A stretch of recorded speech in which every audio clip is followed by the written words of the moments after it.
Welcome to Aware.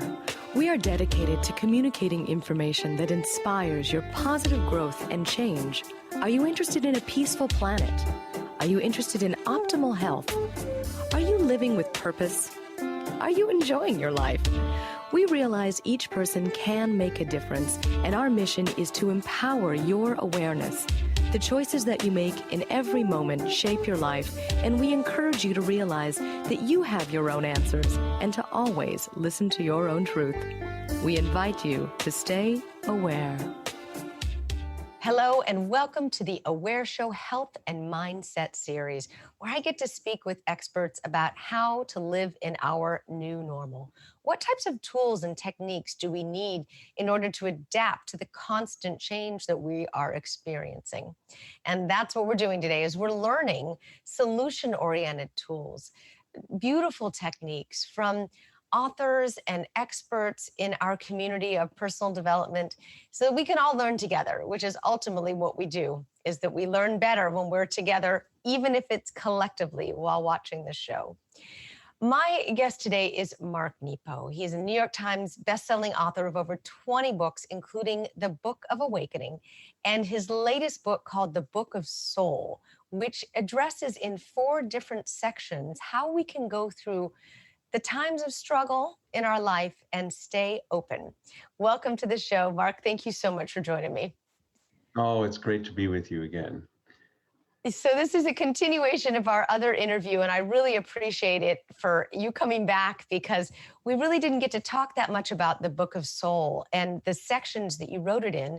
Tell us a little bit about it and why you wrote it in 4 different sections.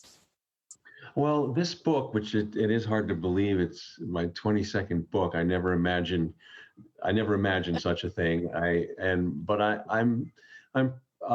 prolific because I write about what I need to learn, not what I know. And I share that because that's also how we move through struggle.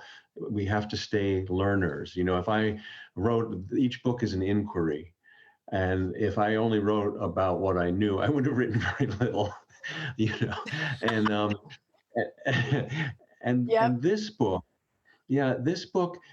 the way into it is a metaphor. You know, we all are here through the grace and courage of our mothers who physically went through labor to bring us into this world.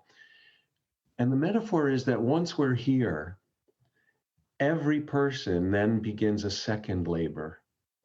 The labor of a life of experience through which the soul is born on earth. And no one knows how to do this, but everyone has to. And we have to reach to each other and inside each other to find out, what does it mean to be alive? What does it mean to love? What does it mean to lose? How do we do this? And so the sections of the book, which really showed themselves after I had written much of the book, you know, I didn't organize it logically and then fill it like buckets. I wrote and tried to learn, and then when I looked at what I retrieved, it started to show me instead, these are the 4 thresholds. So the first is our walk in the world. We learn by coming out of ourselves. We learn by listening. Right. To others, to ourselves, and then others. When we listen to ourselves, we clear out everything that's in the way so that we can listen to others. Yes. Ideally. Ideally, because, you know, if there's a paradox there. If nothing can replace direct experience, but life is so much more than my experience. And so I have to be who I am so I can let in all that I'm not. That's how we grow. So our walk in the world. And the second section of the book is called Our True Inheritance. What is it that we are born with? What is it that we, like right now in this time of the pandemic, and we're being forced to be still, as we talked about, so that we can get to the roots and the bottom, the foundation of what it is, so we can recover how rare it is to be alive at all. Because when we recover that, not only does it make us fully alive, but it cleans our eyes, our ears, our mind, and we see, feel, and hear freshly. And one of the things, I think this is important for our time right now. And when I begin that section, I talk about what it means to be a spiritual warrior. Now, all the traditions speak about this, and I'm just adding my own little wrinkle to it. Um, but I stumbled on the fact that the Mm. word war goes back to an Indo-European root word that means to confuse and mix up. So Mm. all war within us and between us, the conflict, the violence comes out of a state of confusion. So to be a spiritual warrior is to be a soul that is devoted to the clearing of confusion within us and When between we us. have that war going on within ourselves, especially, that is massive confusion going within ourselves. And it creates all sorts of confusion, duality, different behaviors. And I've heard it said that this pandemic has changed people's personalities. And I don't think so. I think that the personality has always been there in different ways. It's just expressed, this part of the personality is being expressed more than it ever has been. And so your first part to what you were saying about being aware of others is so important right now, because it is easy to live in your own world, and survival from war, from confusion causes us to do that. But practice being more aware of how your behavior is impacting those around you. That's a really important point right now. That's really And I important. would I would invite anyone who's watching, what can you do today or tomorrow, one thing, to identify some confusion that you're feeling or that is around you? And what's one thing you can do to try to clear up that confusion? Because Mm, every effort at clearing confusion is an act of peace. nice. That's beautiful. There's a story that you have in the book about, and there's a picture that we have with you standing in front of an oar. And this oar is very symbolic here of what happens when you handle, well, if you share the story, you could, with your father, about when you handle grief, despair. Oh, well, this was, I was traveling, to teach. I was on my way to Dallas, flying there to teach. And this is, humbling, of course, because I was on my way. And one of the topics I was going to speak about was obstacles as teachers. And of course, my plane was delayed, which annoyed me no end. Um, Having me miss that obstacle was going to be a teacher. And Yes. and of course, so then I was delayed, and then I had one of those little drinks, and I was journaling, and I was impatient, and I spilled the drink on my journal, which, for a writer, I was just like, ah. And Ah! as I was wiping it up, I saw my hand in a way that I hadn't, and it was my father's hand, my father who is Ah! gone, and it is how I saw his hand dozens of times when I was a boy, his grown hand, and now my hand was like that. And it stopped me, it stunned me. And he loved the sea. And one of the things I always saw, I saw that hand on an oar as a boy. And here I was all of a sudden with water on my journal, late, delayed, up in the sky. And I started to move my hand like his hand around in the oar that I imagined he used to Ah. move, row. And it led me into a deeper connection with him once he was gone. And I would have missed it if the plane had been on time, if I hadn't spilled the water on my journal, if I hadn't been annoyed so that I couldn't keep thinking about what I was thinking about. I would have missed it. I would have missed it completely. Yeah. Yeah, that's interesting. Sometimes, the symbolism of a plane, when you sit there and it's about to take off and you have to put your phone away and everything just stops and you can't do anything else. You just sit. And it's a beautiful moment of surrender. It's the moment you get to finally be still. There's nothing else you can do, there's nothing else you can pack. It is a lot of hustle and bustle and hurry to get there. And then you're in this a couple hours of forced relax time. And I mean, you could choose to work or do whatever, but it is definitely a time where you get to, where we're in right now, where we get to stop. We get to stop and we can reflect because we don't have a million places to be every moment. Even if you're working from home, there's those moments when you're done that the twilights. Have you noticed that you pay attention to when the dawn and the day turns to dusk?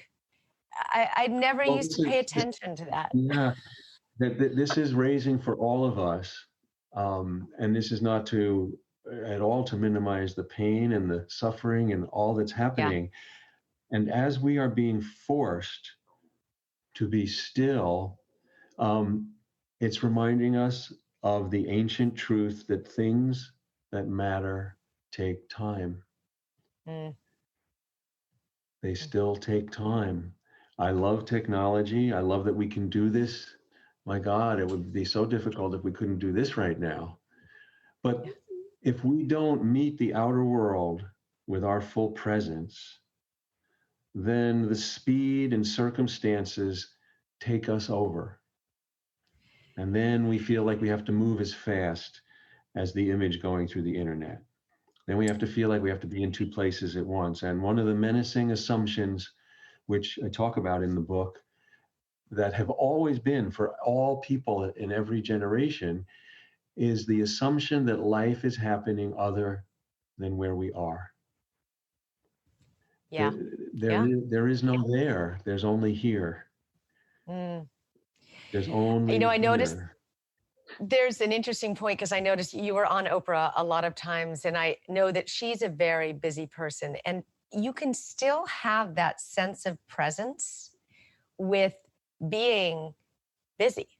I mean, I'm sure she is back to back and scheduling and interviews and all that she does, but when she's in a meeting or in an interview or in a moment, you are focused. And that's what I love doing about interviews is that I am focused with you right here, right now, with what matters most, which is this consciousness raising reminder of a conversation. And I'm going to do something after this. We did something before this, but in this moment, we are here with what matters most. And Well, that is this is, a yeah, wake up and call for Oprah everyone. she's very authentic, amazingly present and authentic. And I think what it raises too is that to be present doesn't mean uh, to only be still and not move. What we're asked to do is to be balanced and to move, I would say, at the pace of what is real. Yeah. And for me, what does that mean? And this leads to a way to practice every day. Um, for me, it means how can I align, even briefly, so that my heart, my mind, and my body are moving at the same pace? When I can do that, however briefly, that feels to me like the pace of what is real. And that's when I see those twilight moments that you mentioned. That's when all of a sudden I'm lost in the timelessness of the moment, seeing a bird at the bird feeder or listening to something you're saying and realizing that there's nothing between us. And Mm. then, fear comes along, or I trip, or I have an itch, or my mind worries, and now I'm out. I'm out of sync. So it's not Yeah. about staying there all the time. But so is there, if you're watching, can you try for 5 minutes, just to, once this week to see, can you move at the pace of what is real? Can you align how your mind is moving, how your heart is moving, and how your body is moving so that they're close to the same? They're like tumblers in a mystical lock. And then when that happens briefly, we have these peak moments. The moments are always peak, but we're just not always in sync with it. Well, if you could, and this is a great moment to do this, is you have a poem and you are an amazing Yeah. poet. And if you could share that with us, and as you're watching and listening to this, allow yourself to be in the stillness of this moment. Yeah, and I'll read this. It's short. I'll read it twice. It's called Below Our Strangeness. Okay. My soul tells me we were all broken from the same nameless heart, and everything wakes with a piece of that original heart aching its way into blossom.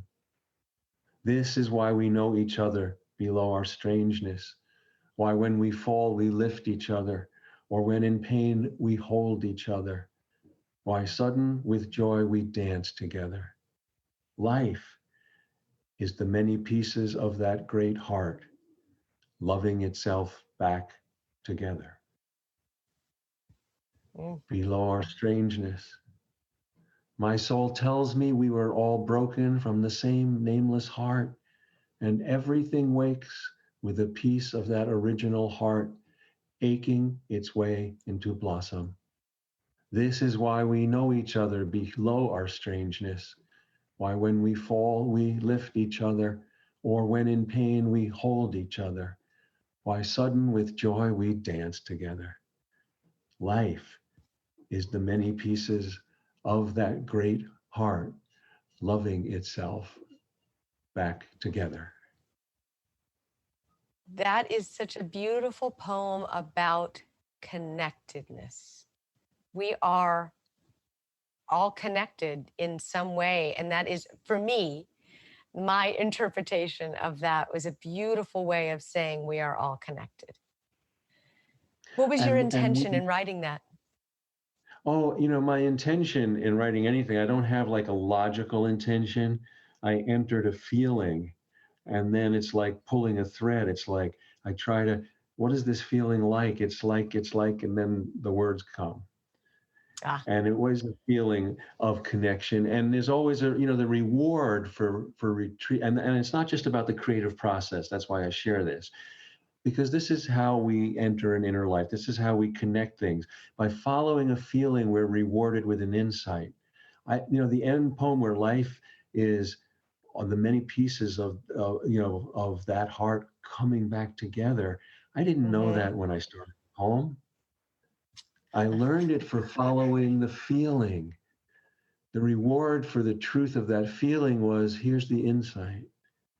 And right Mm-hmm. now, it's very important that, you know, when in doubt, give. When in doubt, be kind. That brings everything together. And it's not by accident that the word kind and the word kinship have the same root, Mm, because the true. reward for kindness is not just that we'll love each other better, it's that I experience my kinship with all things for being kind. Kindness is one of the greatest things that we can practice right now, as well as compassion, because there are so many different perspectives, and it's also going to give us more patience because we are in this for a while. And that kindness for other people and their perspectives and their opinions is important. And even for our government and their, perspectives and opinions, it's difficult to remain kind when you're personally being affected with your finances and your home and your income and everything. It's definitely a practice, Mark. But if you look at it, if I look at it as I'm a piece of the collective of everything that is occurring, and that God has some type of plan here, then I have to practice what I have learned for how many years, where we have to keep our focus and our intention on what we want, not what we don't want, right? How many Yeah, years and have we been talking about that? and I think that, using a biological metaphor, in a body, and so many bodies we're fearful and we're threatened here, but if we have one more healthy cell than toxic, we're healthy. We want a lot Mm. more, but as long as we got one, if that scale is tipped, we're healthy. And if we look at humanity as a global body, every soul is a cell in that body. And so again, not in addition to Mm. physically washing our hands and wearing our masks and taking care of our own health, when we can be kind and whole and loving and recognize and honor the connection with all beings, we are doing our part to be a healthy cell in the global body. We are doing our part to keep humanity tipped on that side of the scale. Is that what helped you get through your cancer journey, Mark, with really recognizing the healthy cells in the body? Well, I got through my cancer journey. It was a blessing and a series of miracles, and really more on the love of everyone than anything I did. And um, I was blessed to have people from all faiths and traditions, and I say that widely, including scientists and atheists and any all kinds of people, be kind enough to offer me some help and some blessing. And so when I woke up still here, and this is over 30 years ago, I was not then and am still not now wise enough to know what worked and what didn't. And I was challenged and forced to believe in everything. And ever since then, all of my books, all of my work as a teacher is as a student of all paths, where I try to affirm the common center, the common spiritual center of everything, and the unique gifts of each tradition and way of life. Mm. And it's the cancer survivor in me that says we have to make use of it. We have to You've turn been what we're through this. talking about, yeah, into those daily rituals, into those tools, into how we Hmm. listen to each other.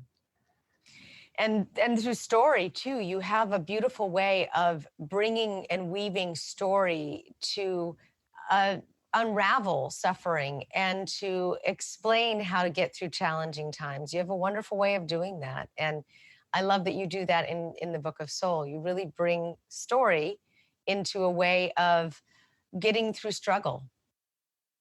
Yeah, Oh, that's a thank you. wonderful Thank thing. you. Hmm. So there are a couple of stories in the book, and we have just a few more minutes. But the one that you were talking about, your father with the rope, and can you share that with us?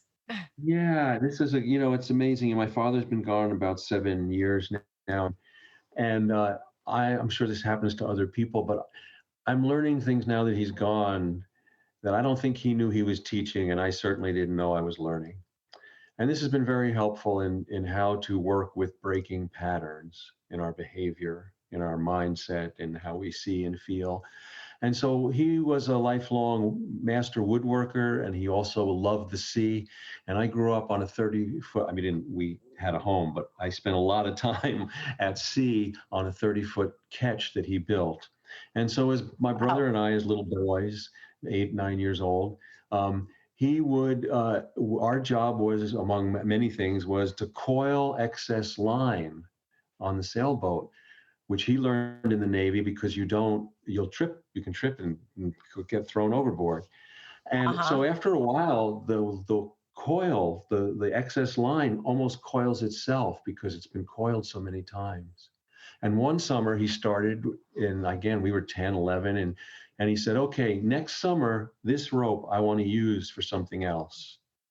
And he said, so your job every time we come on the boat this summer, you and your brother, is to take that rope, that coil rope, and work it in your hands Uh, so that you break the habit of its coil.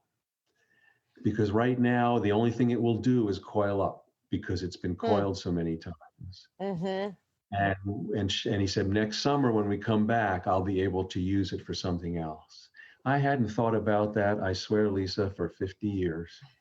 Ah, And that is such a great teacher yeah. because any mindset, any habit of mind or heart, or being codependent or distrustful or uh, not taking good care of ourselves, any kind of pattern that we want to break, we have to hold it and work it daily to break the habit of its coil. It's not going to change overnight. Mm. What a beautiful lesson. What a wonderful lesson. I love that you pulled that forward 50 years later and found the teaching in it. Isn't that incredible? Our Well, I think parents it have a found way of me. doing that to us. Yes. You know, whatever the relationship is, you learn a lot from your parents and know that as a parent, you're going to be learned from. So be conscious of what you do. There's so many gems that you pulled out from your parents and you've shared with us in your many books and that you've learned, of course, through that the great book More Together Than Alone, that you learned through 13 years of finding the story, the narrative in societies and what kept them together. And it was always community. So we have created that here.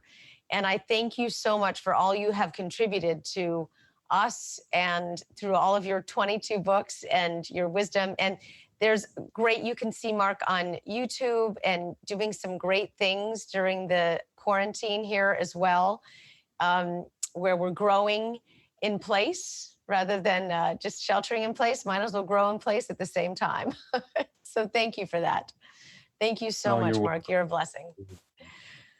All right. Thank you so much. And thank you to everyone who helps make this show possible. Thank you for your participation in your collective consciousness and viewing as well. I'm Lisa Garr. And until next time, I invite you to stay aware.